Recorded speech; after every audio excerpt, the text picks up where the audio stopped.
A good person apologizes for their mistakes. A great person corrects them. Sometimes you have to go back and fix the wreckage of the past, whether it was damage that you did as being part of the homeboys or part of a clique or of a gang. You have to go back and correct it. For me, I went back and I replaced me with who I used to be.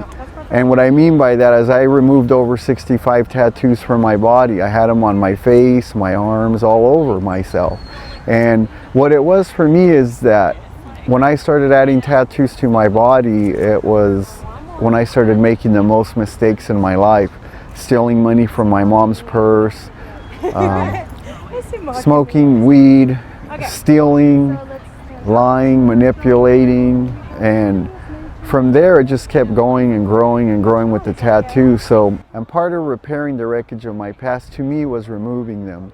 People have told me in the past, why would you remove your tattoos? It's like, never forget where you came from. And my answer to that is simple. I wasn't born with tattoos. That's not where I came from. Tattoos signify where I started making mistakes, and I started living with emotion instead of intellect. And so that's why I share that story about my past. Something else that we all have to remember when we're out here in the community is that people will copy what you do. Lots of times your little brothers, your little sisters. My younger brother, I had been out about 12, 13 years and we were at a family barbecue, remember? And these younger brothers of mine are correctional officers. One of them's been a correctional officer 23 years, one of them's been a correctional officer 9 years. But what they told me at this Easter family get-together was, you know, Daniel, when we were younger and you were locked up and we'd come home from school with straight A's and we were doing good and things were going great. And we would come home and we would be all proud of getting A's on our report card. We would be all proud of the fact that we did good in school. And then you would call collect and mom would answer the phone. And it didn't matter how good our grades were or how good we had done in school. As soon as she got a call from you, she would cry and go to the room. And you would just kill it for us.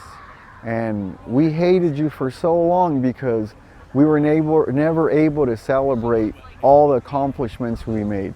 When we won spelling bees, when we got A's in school, when we scored a touchdown, when we intercepted the ball.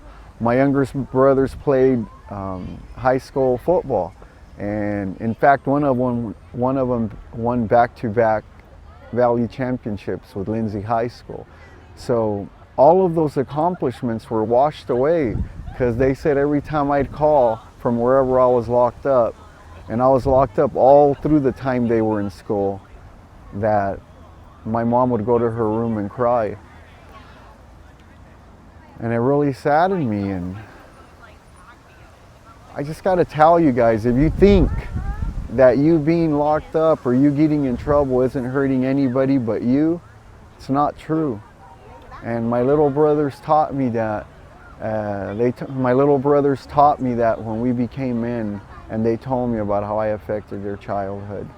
So think about it. When you think you're not hurting anybody but yourself, you're the one doing time, you're the one at continuation, you're the one at the community day school, it's actually affecting your entire family. Remember that. Don't lose sight of that.